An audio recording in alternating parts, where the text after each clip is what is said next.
MG Philippines was supposed to launch a few new models in 2020. But as we all know, COVID-19 happened.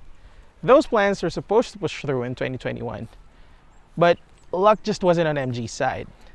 Now, it's 2022, 2 years since all of this started, and finally, we have the first of the many new MG models that are lined up for our market.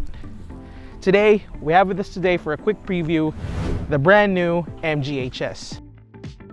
But before we move on, don't forget to hit the subscribe button and the bell notification icon so you can get updated whenever we put out new content.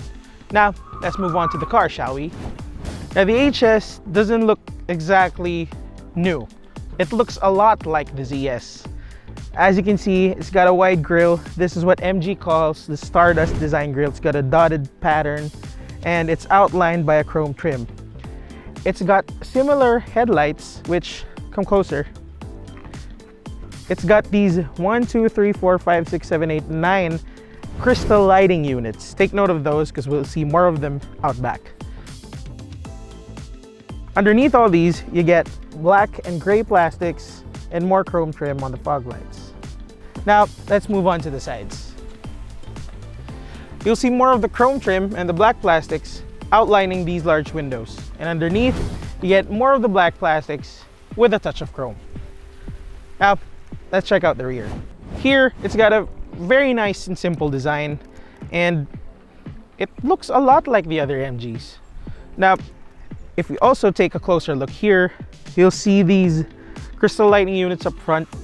Each taillight has 21 of those. It looks pretty good. Underneath, it still looks pretty simple, black plastic claddings with the gray trim, but check this out. I've always pointed these out, and these twin exhaust tips are actual exhausts. It's a good thing they're not fake. I really don't like those fake exhaust tips. Now, let's go on to the inside. Okay, so here, the HS has a very nice looking interior. It's very premium. It has all the leather and soft touch materials on it. What I noticed first about this cabin are these sport bucket seats. They look pretty good. The leather looks nice, accentuated by more red contrast stitching and these suede materials here. But more important, they're very comfy. The seats are soft and these bolsters hug you quite nicely. I'm sure on long drives, these will be very comfortable. Now, what else do we got here?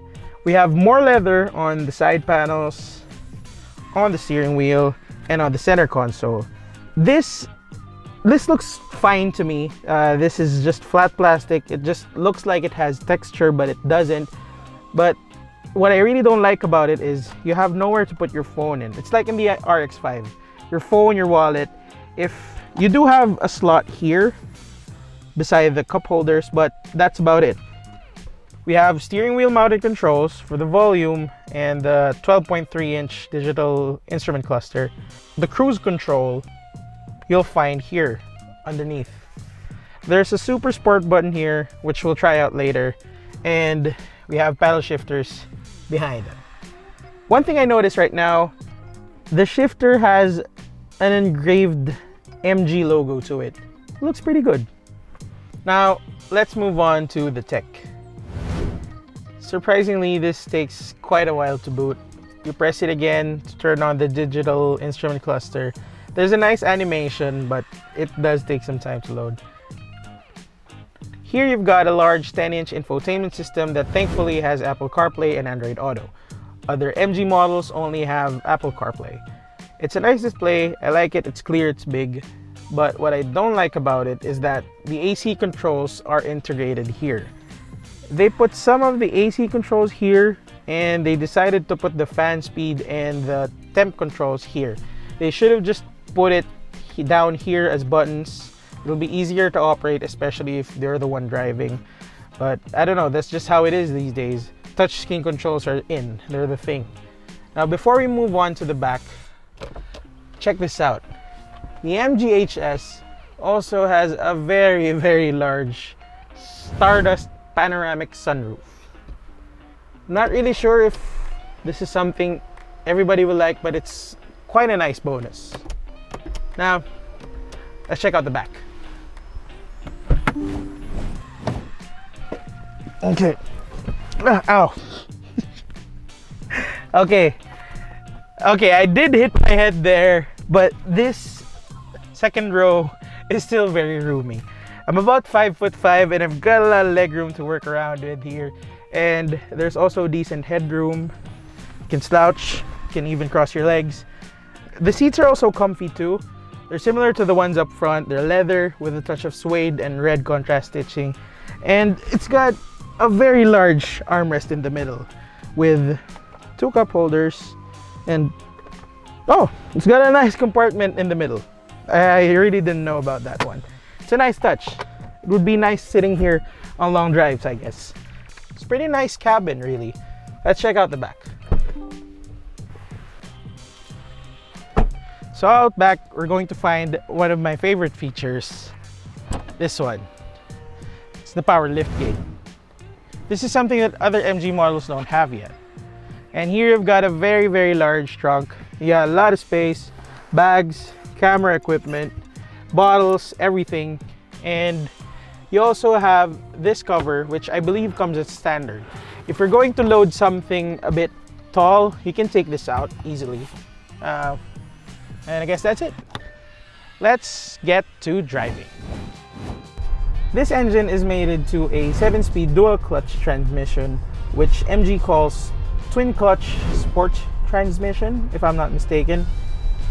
Now, we're only driving this around a few blocks here at the park in Silang, Cavite, so I won't be able to tell you just how good or impressive this gearbox is. We'll be able to tell you more about performance once we finally get this out for a full review. For now, what we can test is the Super Sport mode. When you turn on the Sport mode, it's got a nice animation on the instrument cluster. It turns red and you can engage the paddle shifters. And right off the bat, you'll feel that the revs are kept high when you're driving. I don't know if you've noticed, but NVH levels are kept at a minimum inside this cabin. It's also one comfortable crossover. These roads we're driving on right now aren't as bad as Metro Manila's, but I'm sure this will fare nicely through, say, EDSA.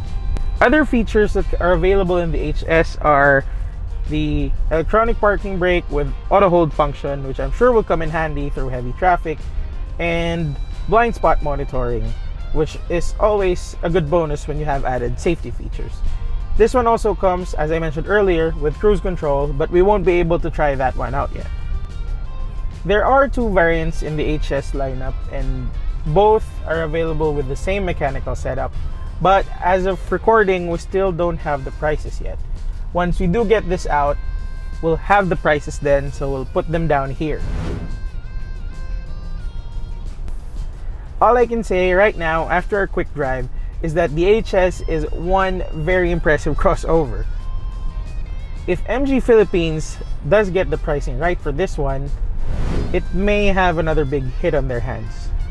Potentially even as big as the ZS. Now that about wraps it up for us today. If you like what you see here, don't forget to leave us a thumbs up. And don't forget to follow us on social media. It's at Top Gear PH for Facebook, Instagram, Twitter, and on TikTok. For Top Gear Philippines, this has been Leandre, Grecia, and I'll see you in the next one.